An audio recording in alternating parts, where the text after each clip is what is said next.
¿cuál es el poema más importante de la historia de México?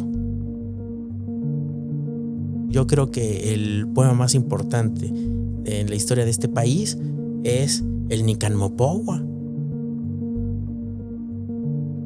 Malarmé pensaba, hay que hacer desaparecer al yo debajo de las palabras. No es cierto, eso nunca sucede. El poema es un retrato de aquel que está escribiendo, que a través de estas imágenes que tienen que ver con la historia de hace 500 años, nosotros podamos entender cosas que están sucediendo hoy, que están muy vivas y que nos están lacerando y lastimando, ¿no? El poema es el vehículo para reivindicar el cuidado del otro. Que esta historia me dio pie para pensar una cosa. Hay que utilizar esta historia, esta anécdota, como un símbolo de lo que está pasando en México hoy. Hola, ¿qué tal? Estamos aquí con el poeta y el investigador, doctor Ali Calderón. Vamos a tener una conversación sobre poesía que creo que va a ser muy beneficiosa. Y bueno, yo quisiera empezar, Ali, preguntándote un poco sobre los inicios. ¿Cómo te inicias en la poesía? ¿Cuáles son tus primeras lecturas?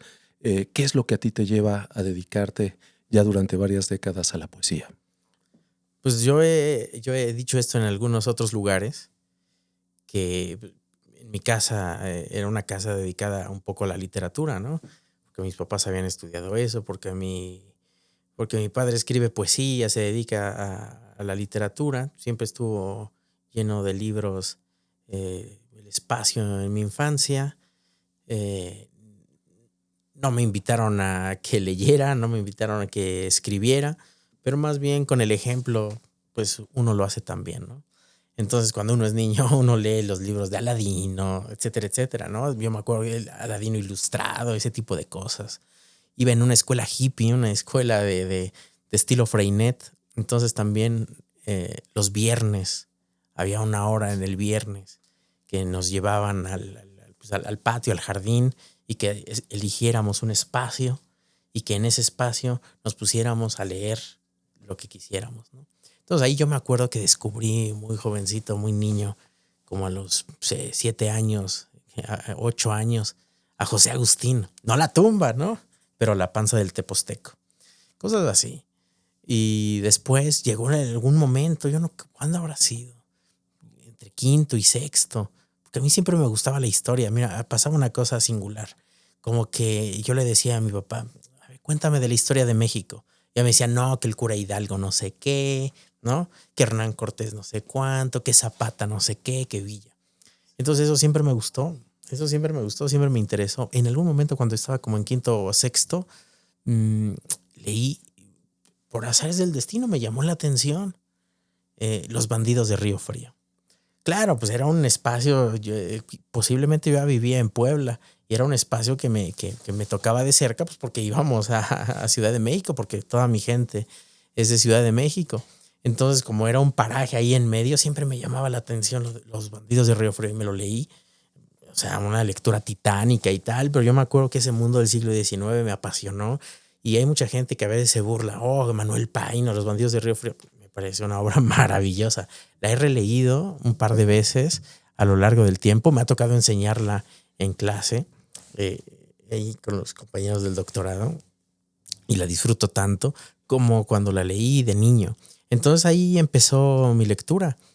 Después, en la secundaria, yo recuerdo que pudo haber sido como segundo, tercero de secundaria, me castigaban mucho.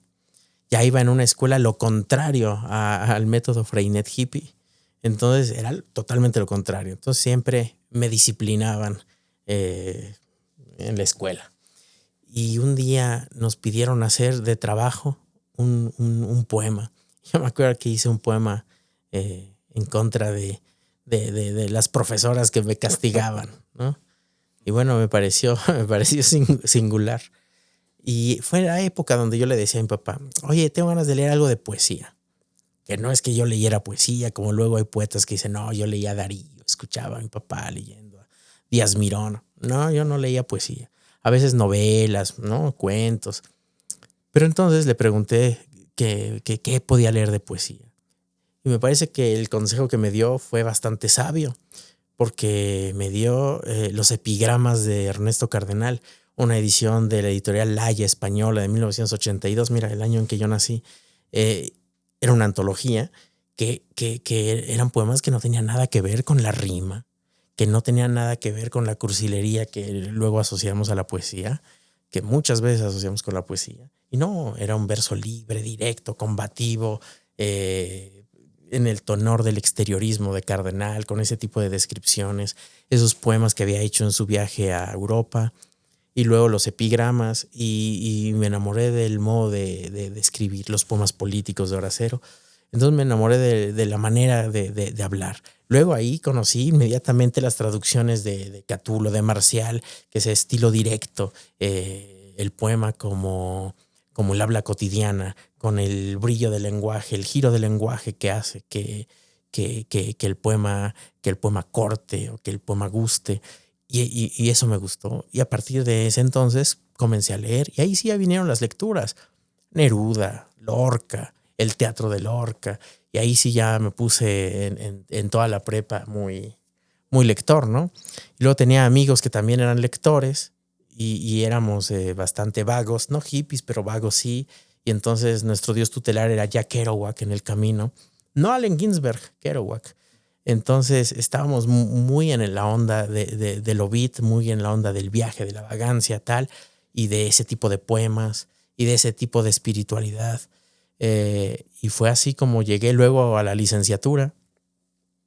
Y bueno, pues ya en la licenciatura ya fue un momento, digamos, crítico, donde yo no sabía qué estudiar. Si meterme a estudiar sociología, porque también yo era un adolescente marxista, o literatura. Y pensé que estaba bien literatura, ¿no? Fíjate que con todo esto que me comentas, va tomando sentido muchas de las cosas que haces actualmente, ¿no? Estas lecturas creo que de Cardenal, que en el fondo ahí están en el inicio, no sé qué tanto uno pueda pensar que infancia es destino, ¿no? Esto de los bandidos del Río Frío, el 19, en fin, todo esto que me hablas, creo que más adelante se puede hacer una lectura, ¿no? De lo que ha sido tu trabajo como poeta, como crítico, como profesor y toda esta parte.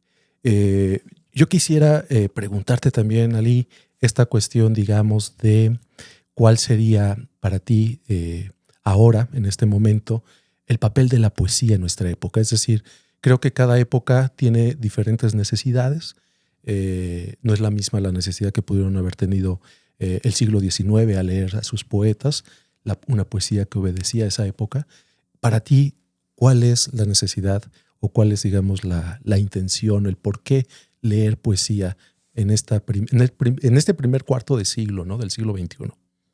Sí, bueno, yo creo que desde que Arquíloco de Paros inventó la forma del poema lírico, es decir, hablar del aquí y del ahora, hasta nuestros días, pasando por Baudelaire, por Villon, por Lope, por el que tú quieras, la poesía tiene una búsqueda fundamental y es darle forma a la interioridad de las personas, ¿no? Darle forma a la interioridad de las personas, es decir, explicar quiénes somos en este momento del tiempo. Y eso a mí me parece muy importante. ¿Por qué leer poesía hoy? Bueno, yo siempre lo digo, Saúl Ibargüen lo ha dicho muchas veces, lo decía, se lo escuché a inicios del siglo XX, que decía que este es el mejor momento en la historia de la poesía. ¿Por qué el mejor momento? Porque nunca ha habido tantos lectores de poesía como hoy. Es verdad, nunca hemos sido tantos. Nunca ha estado tan al alcance de todo el mundo la poesía, al alcance de un clic, ¿no? Que te puedes encontrar el poema de quien tú quieras, buena poesía, mala poesía, en fin. La cultura siempre nos ha enseñado que cuando alguien habla en poema es como si fuera la palabra honda, una palabra sagrada, importante, una palabra con mayor densidad que la publicidad, que el eslogan político o que el habla cotidiana. Pero al margen de eso, yo creo que la poesía hoy tiene un sentido fundamental. ¿Por qué? Estaba pensando ayer en todas las imágenes que vamos mirando y justo ayer la gente que esté mirando esto se va a acordar que se hizo viral la historia de una señora mayor, una anciana, que llegó con su hijo, su nieto, con una pistola a la casa de alguien que se había metido, a como unos paracaidistas o algo así, alguien que estaba ocupando su casa, y que lo sacaron a balazos. Y que entonces esta señora le disparó a dos tipos y los mató y mandó a otro al hospital, que era una tragedia. Y que entonces la gente lo celebraba, que sí, que eso es lo que hay que hacer. Pero a mí lo que me llamaba la atención es que la gente compartía la imagen de los difuntos tirados ahí, ¿no? Y lo celebraban. Y entonces yo pensaba que la poesía sirve justo para eso, para reivindicar la dignidad del individuo, ¿no? Para volver a pensar quiénes somos como personas y qué significa ser hombre, ser mujer, ser ciudadano, ser padre, ser novio, ser lo que sea en este momento del tiempo. Hubo otra historia que me pareció atroz, que se sucedió en el penal en Puebla, que de pronto, ¿se acuerdan ustedes de la historia? Que de pronto apareció en un basurero el cuerpo de un bebé, el cadáver de un bebé. Y no se explicaban cómo había llegado ahí, cuándo, qué pasó. Tras las investigaciones se dieron cuenta que habían exhumado el cuerpo, que le habían metido droga, que el día de visita habían llevado al niñito simulando que era el hijo de uno de los reclusos, y al final, después de entregar el paquete, lo tiraron a la basura. ¿Para qué sirve la poesía? Para repensar la dignidad humana. Si la poesía no sirve para eso, difícilmente servirá para nada. Es decir, para darnos una palabra fuera del tiempo vertiginoso, el tiempo roído, sucio, grisáceo, opaco, cenizo del día a día. Eso es para lo que sirve el poema. Y si no sirve para eso, yo prefiero hacer hot dogs o hacer otra cosa.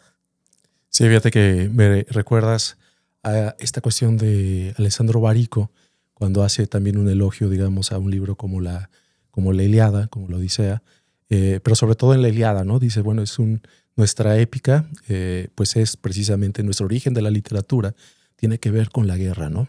Pero, ¿qué hace Homero en la guerra? Bueno, hay una dignificación del hombre, es decir, sí, son dos bandos que se están matando, pero hay una dignificación, ¿no? Toda la Ilíada creo que es una dignificación, y es una lectura que también de repente hace Alfonso Reyes cuando habla de la Ilíada.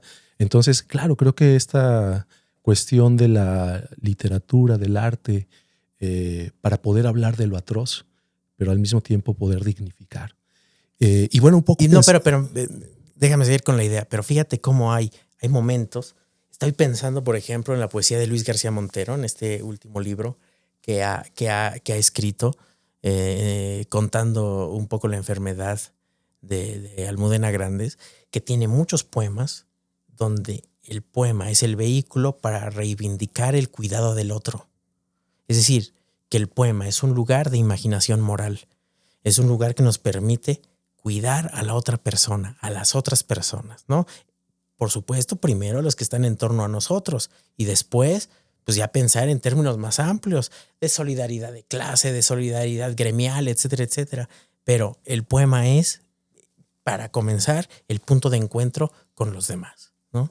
Y parece trillado, pero es que en este tiempo del individualismo tan atroz, tan brutal, para eso tiene que servir el poema. Oye, ahorita hablando de Luis García Montero, esta idea, ¿no?, que tiene Luis García y que también te la he escuchado hablar muchas veces, de que al final es decir, ¿quién soy yo, no? Bueno, esta frase de Luis García Montero de quién habla, ¿no?, en el poema, qué es ser yo, qué es ser hombre, qué es ser mujer, todo ello. Para ti, ¿qué es en este sentido ahora el hombre? ¿Qué significa ser hombre en esta época? Bueno, sí, es una idea que yo leí primero en un ensayo que se llama Poesía y Conciencia, que me parece magnífico.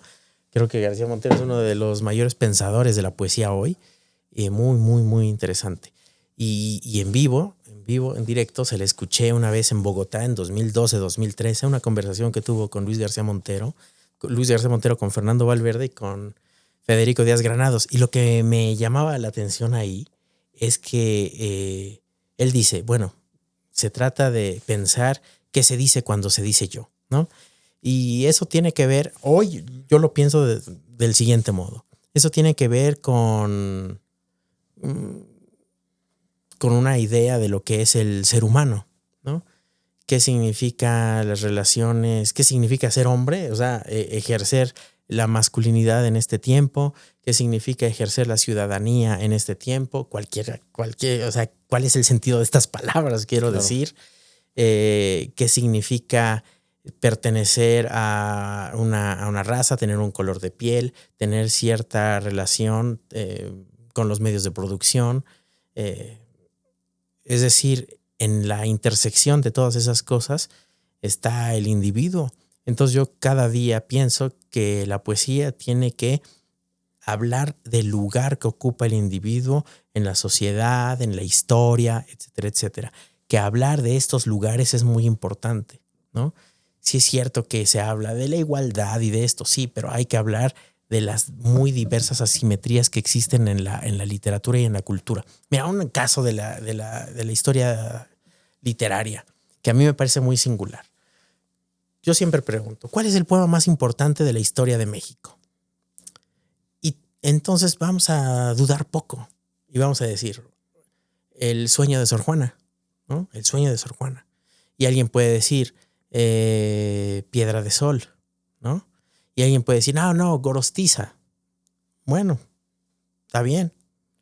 Sin embargo, yo no creo eso. Yo creo que el poema más importante en la historia de este país es el Nicanmopogua, un poema que escribió un indígena en 1550 y tantos y que cuenta por primera vez la aparición de la Virgen de Guadalupe.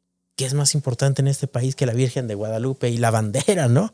Nada es más importante que eso. Es decir, este tipo, Antonio Valeriano, según se dice, fue el que escribió el poema que nos da identidad en un país.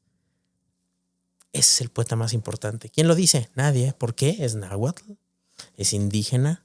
Hay que repensar la historia de la cultura y hay que repensar la historia de la literatura desde el punto de vista, creo yo, hoy, de la raza, de la casta. Pero en el fondo te estoy reivindicando el lugar desde donde se habla. Porque ¿qué es la poesía sino el reflejo del lugar desde el cual se habla? Podemos darle vueltas, que la poesía oculta el yo, que disminuye el yo, que atenúa el yo. No es cierto, nunca desaparece. Mallarmé pensaba, hay que hacer desaparecer al yo debajo de las palabras. No es cierto, eso nunca sucede. El poema es un retrato de aquel que está escribiendo. Entonces vale la pena pensar, como hacía Charles Altieri, el crítico norteamericano, que habla a través de nosotros. Y en la respuesta a esa pregunta, pues estará también la respuesta a qué se dice cuando se dice yo. Claro. Bueno, eso justo que me acabas de decir me lleva a otra pregunta que creo que es fundamental, que es esta relación que tú últimamente has trabajado de manera tal vez más estrecha, aunque yo veo que está desde estas primeras lecturas de la adolescencia, de la juventud, pero esta relación entre la poesía y la historia, ¿no? Entonces, finalmente, para ti, ¿cómo se relaciona la poesía y la historia?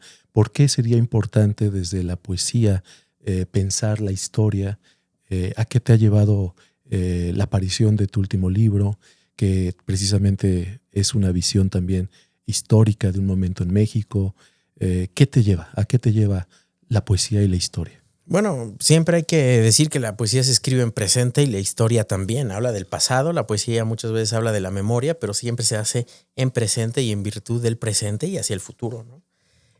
Entonces, a mí siempre me interesó escribir sobre la historia. Me interesaba el amor, ¿no? Por ejemplo, me interesaba traer al presente figuras como Lesbia, ¿no? Y traer a Catulo al presente. Son cosas que siempre... Y traer a Ausias Marc al presente, que lo hice en mi segundo libro. Son cosas que toda la vida me han interesado, como el modo de traer el pasado, traer la tradición y adecuarla al presente y darle un tinte contemporáneo. Es algo que siempre me ha gustado, como un modo de detener el tiempo, no lo sé. Y desde ese punto de vista, cuando llega un tiempo en que siempre me interesó la poesía amorosa como a ti, toda la vida, siempre me ha interesado. Pues algunos de los poemas que más amamos tienen que ver con el poema amoroso. Pero también a mí me cansó un poco, ¿no? Porque también ya llega uno a una cierta edad donde ya quizás ya no es el tema central, o aparecen otras formas del amor. Y entonces me interesé por otra cosa, ¿no? Por algo que siempre había estado ahí, que es pensar la identidad de lo mexicano, ¿no? Pensar qué es México, qué es ser mexicano, qué es habitar en este país y entender este desmadre en el que estamos viviendo, ¿no? Entonces, desde esa perspectiva, yo siempre consideré que claro, que la conquista es un momento traumático. Tan traumático que todos dicen, hay que superarlo ya, ¿no?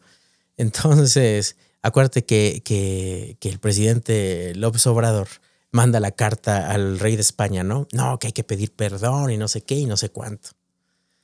Y entonces todo el mundo dice, ¿pero qué necesidad hay de abrir un frente ahí? ¿Por qué? No se tiene que hacer eso. Todo el mundo, los españoles, amigos, dicen, pero nosotros españoles hoy, 500 años después, ¿qué culpa tenemos de lo que hicieron los españoles de aquella época? ¿Qué caso tiene? Y la gente se indigna que por qué este tipo hace eso. Si levanta tanto problema, si es una mancha de incomodidad el pedido de López Obrador, solo habla de que hay un síntoma, ¿no? Solo habla de que hay algo que está latiendo, que está muy vivo, que está golpeándonos y que vale la pena explorarlo. Entonces a mí siempre me llamó la atención pensar este tipo de cosas y explorarlas. Y entonces yo quería pensar la conquista porque me parece un gran momento de la historia de la cultura, de la literatura, muy divertido.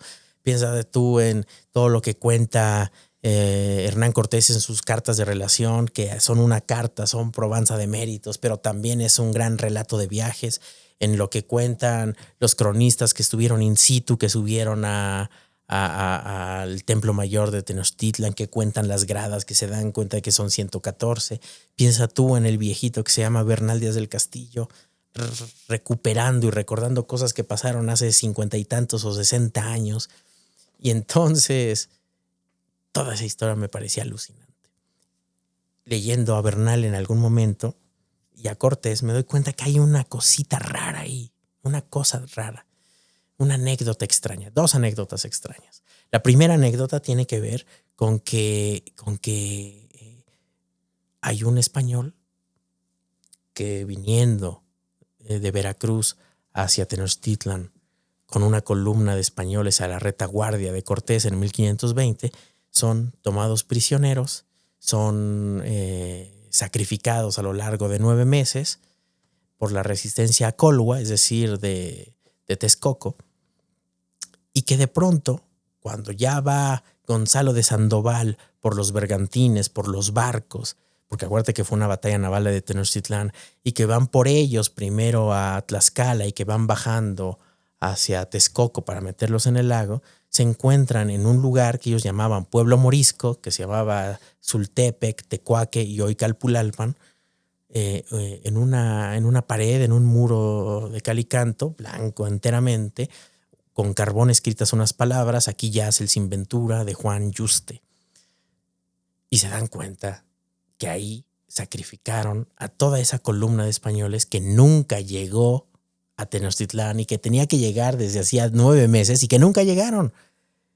Se resolvió el misterio. ¿Por qué no llegaron? Pues porque los sacrificaron, porque se los comieron. Y ahí pues hicieron un zompantli con las calavernas decían en esa época, y que es el zompantli que está en el castillo de Chapultepec. Esta historia me dio pie para pensar una cosa: hay que utilizar esta historia, esta anécdota, como un símbolo de lo que está pasando en México hoy. ¿Qué está pasando en México hoy? Pero en España también. Que todos somos víctimas del poder. Todos somos víctimas del poder. Los españoles que vinieron, no llegaron a Tenochtitlán, que perecieron en los caminos entre Veracruz y México, o que cayeron a los puentes en la noche de la salida, en la noche triste, ahí en la calle de Tacuba. pues no llegaron y son víctimas de la imposición del rey, del poder del rey, ¿no? Gente que venía con una mano y con otra atrás, son víctimas. Los que estaban aquí, los que perecieron, eran víctimas. Todos somos víctimas. ¿Y qué es México hoy sino un país de víctimas 500 años después, ¿no? Para muestra el botón de salir a la calle y encontrar fosas por doquier. Entonces, este es nuestro destino y son imágenes que han estado toda la vida vinculadas a nosotros, ¿no? Eso es lo que yo quería mostrar en la poesía. Que la poesía sea una manera de contar las cosas, que sea un método de exposición de ideas, que a través de estas imágenes que tienen que ver con la historia de hace 500 años, nosotros podamos entender cosas que están sucediendo hoy, que están muy vivas y que nos están lacerando y lastimando, ¿no? Pienso, por ejemplo, en un libro magnífico de Rocío Benítez, que ella es de Querétaro, que todo el libro tiene que ver con cómo unas madres buscadoras encuentran 2 fragmentos de cráneo de una hija. Y entonces empieza a reconstruir y empieza a construir y empieza a elaborar un universo a partir de 2 fragmentos de cráneo que hallaron en su búsqueda. Es atroz, pero es lo mismo, ¿no? El mismo carácter de víctimas de hace 500 años al que tenemos hoy. Y ahorita que mencionas toda esta parte, en la cuestión, digamos, formal, es decir, en la cuestión del recurso poético, para ti, en tu exploración, ¿desde dónde se puede hablar de estas cosas? Es decir, un poco pensar la poesía, ¿qué daría dentro de la técnica, sus instrumentos, cómo acercarnos a estos temas? Sí, mira, yo siempre he amado a Octavio Paz y al propio García Márquez. ¿Por qué lo digo? Por lo siguiente. Yo siempre me he preguntado cómo quiso seguir Octavio Paz después de escribir Piedra de Sol. Oye, toda la poética que tienes ahí en el arco y la lira está puesta en Piedra de Sol. Y ya que te vaciaste, que construiste esa maravilla, ese símbolo, los versos en decasílabos, 584, con la metáfora de lo de Venus, en la maravilla esta. ¿Y cómo vas a seguir? ¿Cuál va a ser tu siguiente libro? No te puedes repetir, o sí tienes la disyuntiva de repetirte o reinventarte. Y se reinventa, pero se va a reinventar muy tarde, porque en el siguiente libro, que es Salamandra, se nota que él no sabe bien qué hacer, es el 61 Salamandra. Y entonces tiene poemas, por ejemplo, Noche en Claro, es un poema bien raro, donde se atreve a contar anécdotas muy precisas, lo que él nunca hace, o muy escasamente, y cuenta una anécdota, pero juega con el lenguaje, pero mete un dibujo, un caligrama, ¿no? Un puño de un muchacho que dice love. Es decir, es un poema muy raro porque intenta hacer muchas cosas que no había hecho antes. ¿Qué significa? Que no sabe a dónde ir, ¿no? Que está explorando distintas posibilidades y no sabe bien hacia dónde moverse.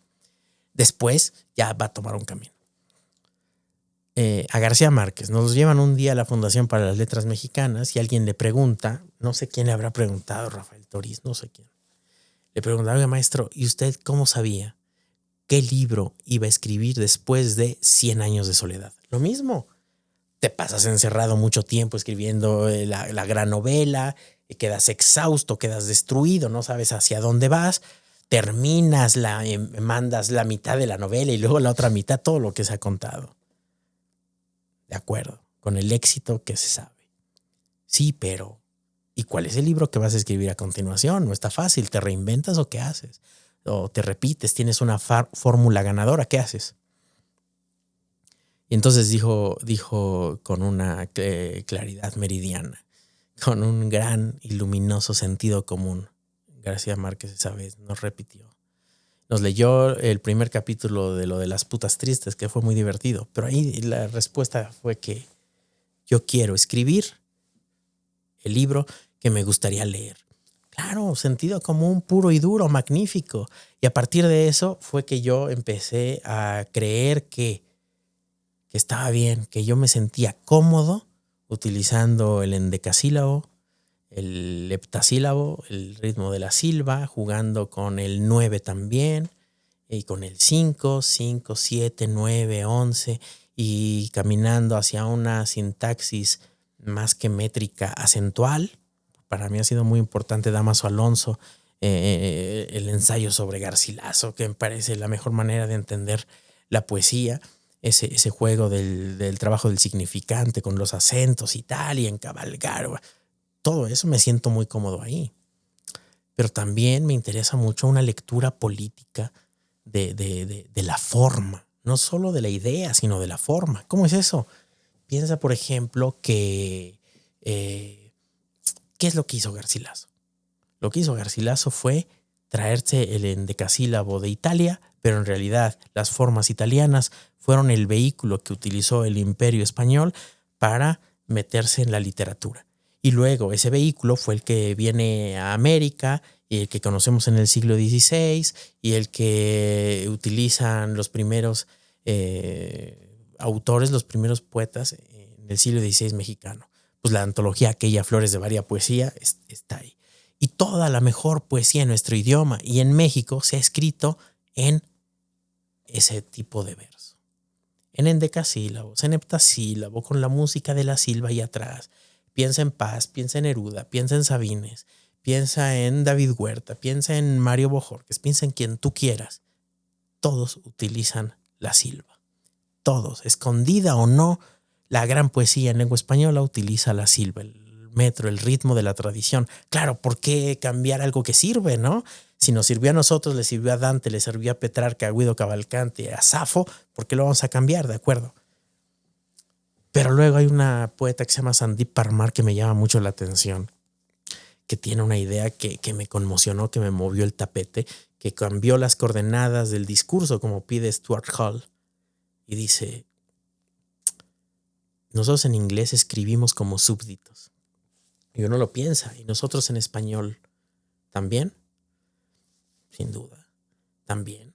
Como súbditos de esa música, seguimos escribiendo como súbditos de esa música. El ejemplo más triste y más grave es el de Fernando Alba Ixtlilxochitl, el nieto de Nezahualcóyotl, escribiendo en octavas reales a Nezahualcóyotl, haciendo su traducción.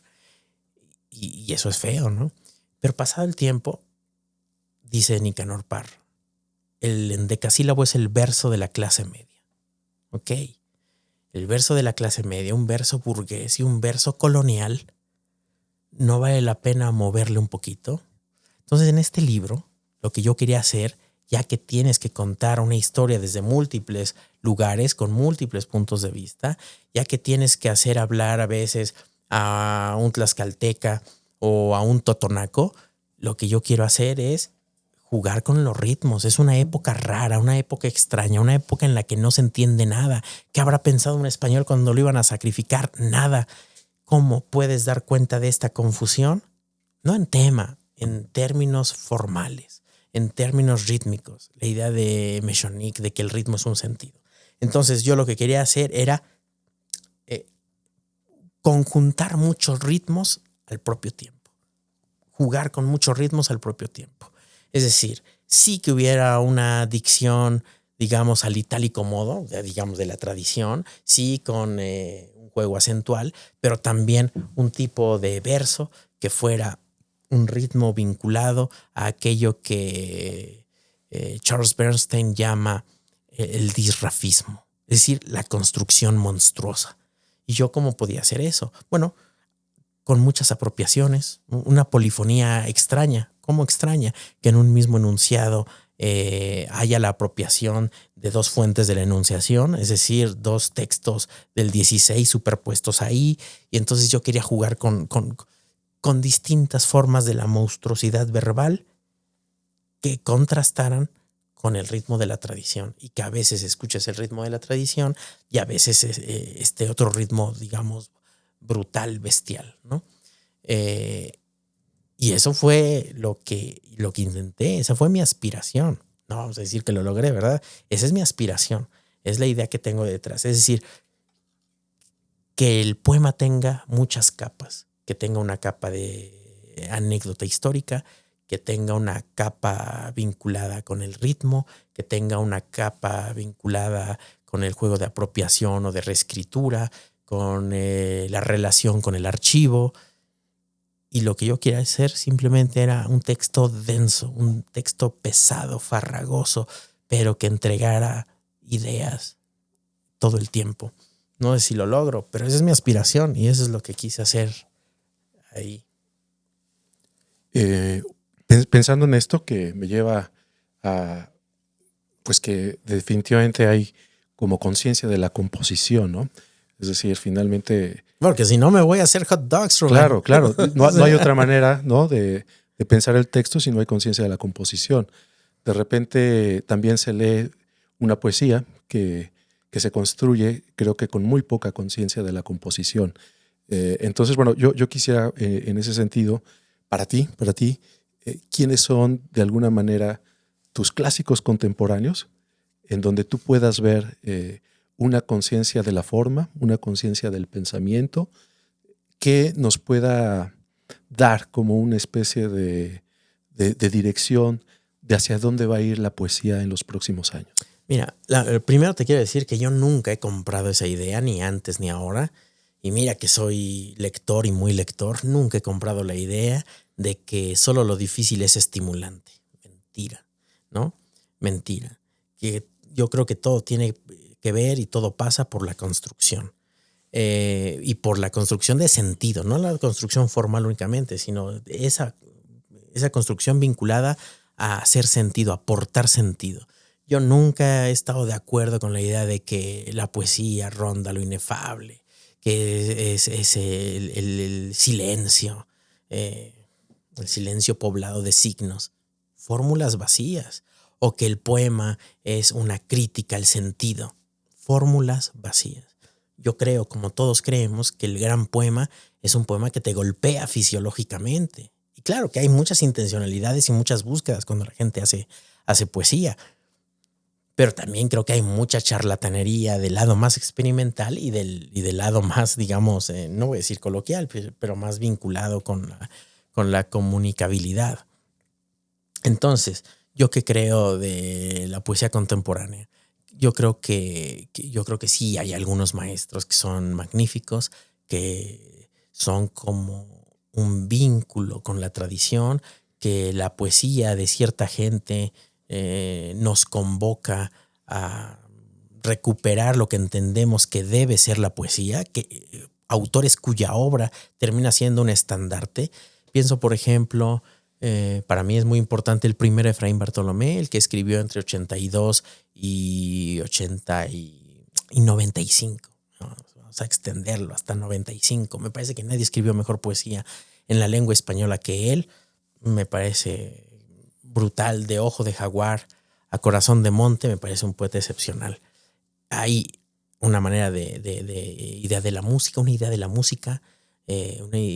la construcción formal, el trabajo en torno a la música del alejandrino, del heptasílabo, el endecasílabo, las imágenes poderosísimas y el poema que canta y el poema que arde, el poema que es poesía, el que no anda con jueguitos de ironías, no, el poema que es poema. Entonces yo creo que nadie lo hace como lo hace Bartolomé ahí. Que sí hay mucha gente que lo ha hecho a lo largo del tiempo, pero es una corriente eléctrica, una corriente espiritual que alguien toma en un momento del tiempo y que probablemente no se le va a repetir.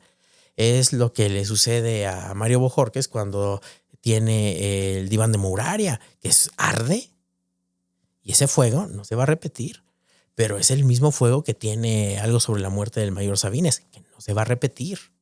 Es un momento en los poetas. Entonces hay autores que lo logran. A veces en un libro, a veces en un poema.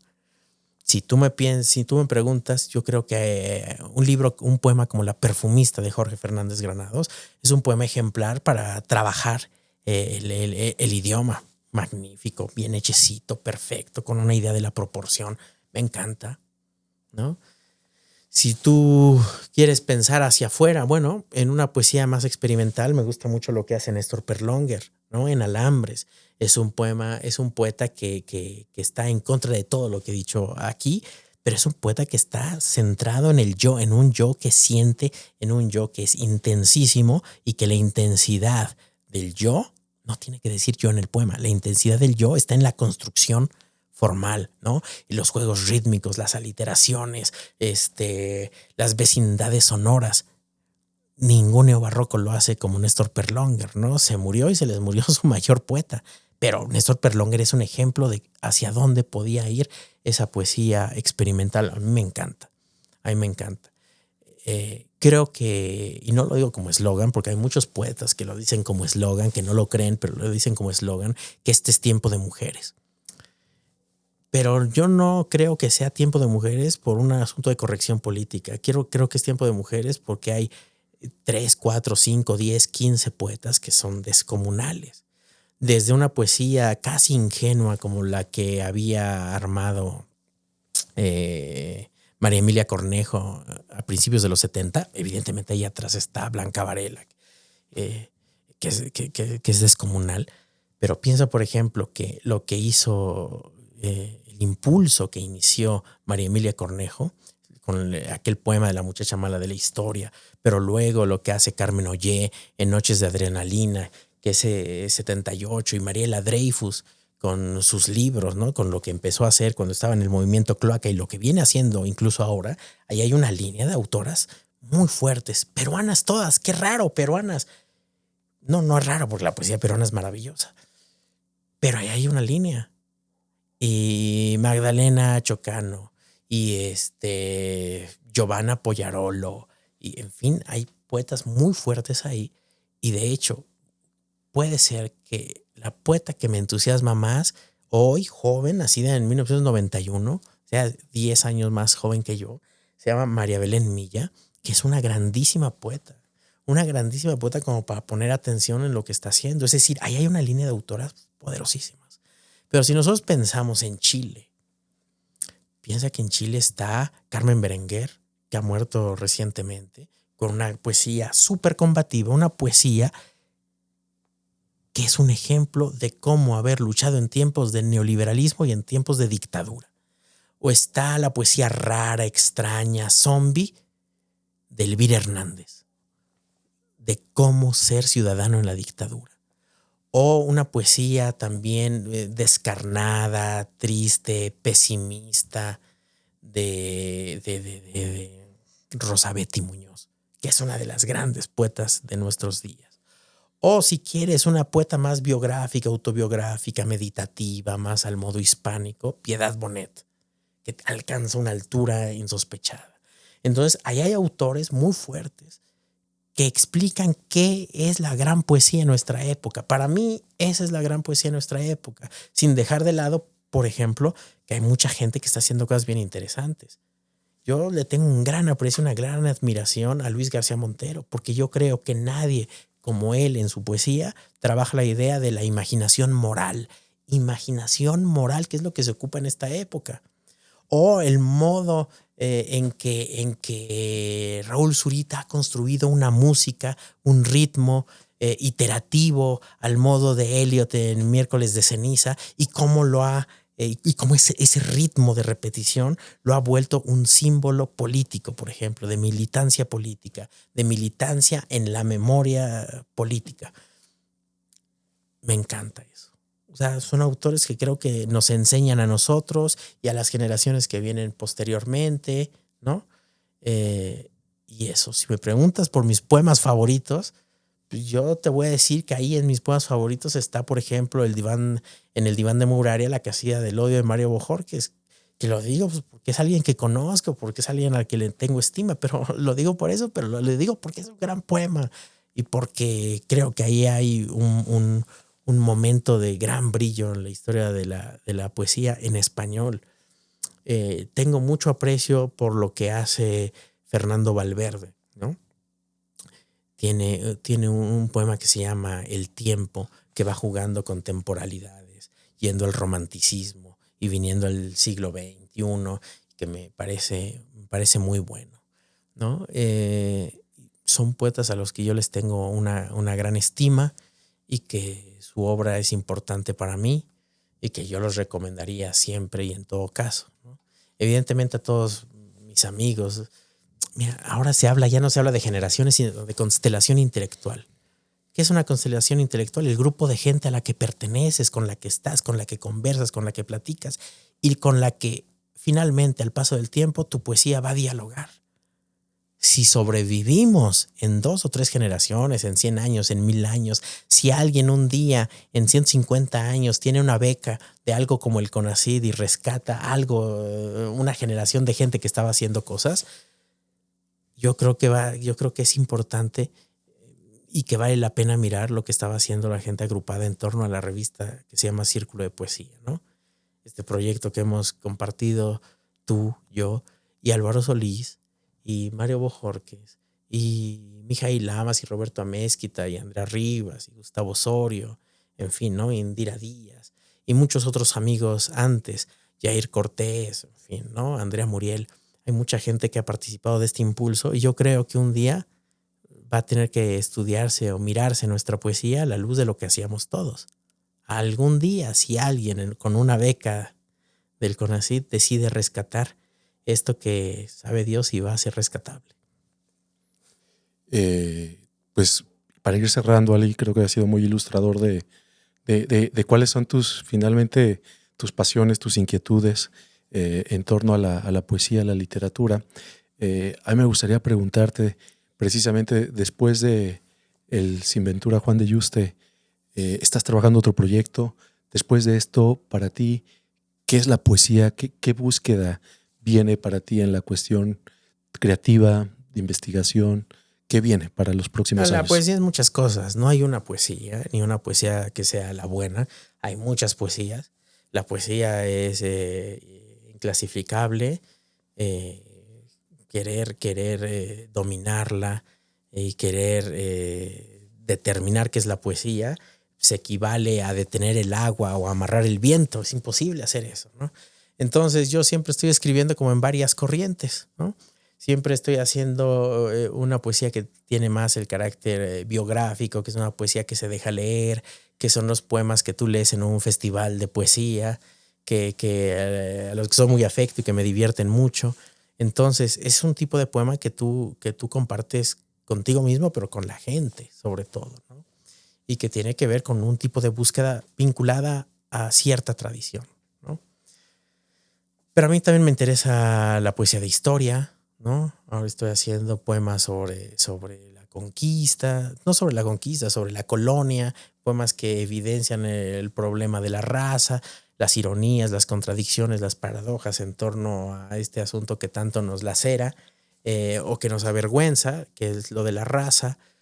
Y también de ese proyecto no voy a hablar mucho ahora, pero también estoy siempre buscando como, no voy a decir los límites de la poesía, los límites del decir, pero sí alguna anécdota histórica vinculada con, con, con, con, con la novela, con el cuento, con el ensayo, con la fotografía, con la caricatura, llevar el poema a otras zonas que te permitan pensar distintas aristas de un pequeño fenómeno, y eso estoy haciendo con algo del siglo XIX. Entonces, pues como que estoy escribiendo en esos tres caminos, cuando la vida me da tiempo de escribir, mientras tanto hago investigación, vivo, tal, y yo no sé cuántos libros más escribiré en mi vida, pero a lo mejor 2 o 3 más, y ya Dios dirá si seguimos o ahí la dejamos.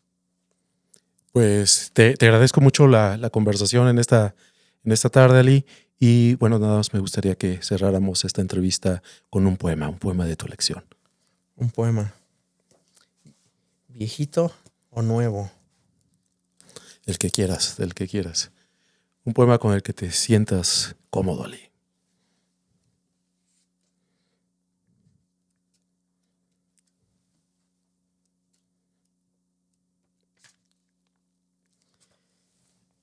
Mira, yo soy muy junguiano.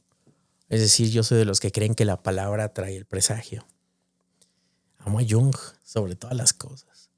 Entonces, eso de que la palabra atrae el presagio, eso me ha llevado a pensar que hay poemas que no se deben leer y que no se deben escribir. y que a veces uno debe leerlos para exorcizarlos y para no leerlos nunca más, como este. Hay que tener cuidado con lo que uno escribe porque luego se cumplen cosas, ¿no? Eso que no es tan sencillo. Cuando cieno, bruma y nada, unos son y ayuso arriba y todo ha fragmentado. Cuando aquel que fuiste un día aparece, otro un extraño, pérfido a los ojos, y brama, bruñe la penumbra en rostros incognoscibles, acres uno mismo. O si el terror la imagen trastoca y envilece, y aún malogra, corrompe por dentro. O si llegara a ser, ha sido desasirse de aquello que se fue y no se recuerda. Si un accidente inolo perentorio somos, un dato inocuo, sarcoma, carcinoma, la derrota que soy, que contamina. Si desierto de mí, depauperado, soy muchos a la vez y todos miserables. Si Dios queda la llaga, oculta, niega, tarda medicina. Si sangre, leucocitos y carne apoptosada soy, apenas los despojos de un miedo que me lacra y trisca y lepra, al viento frágil flama que oscurece o consume el susurro en luz ceniza, andadura y camino hacia la X, trover mesofariostro en apunto mutis, hambre, gozo, gozne de la destrucción, porque en sentido estricto nunca nada fue tan todo jamás sino en mi ausencia. Nunca ocupé el espacio, estuve siempre fuera del lugar necrosado a la vista de la gente. En mí no hay nada mío, solo descorte y sombra y un crujido que nos curme perfuma de aspereza, un quebrar de cristales tras el pecho que degrada la condición de nadie. Y entonces desespero, me olvida la memoria de las cosas, soy lentas negras lágrimas y sangre, soy mácula y desprecio, encabronamiento propio y la ceguera soy, la rabia contenida, inoculada. Nada fui sino muerte entre las manos, nunca podré colmar este silencio.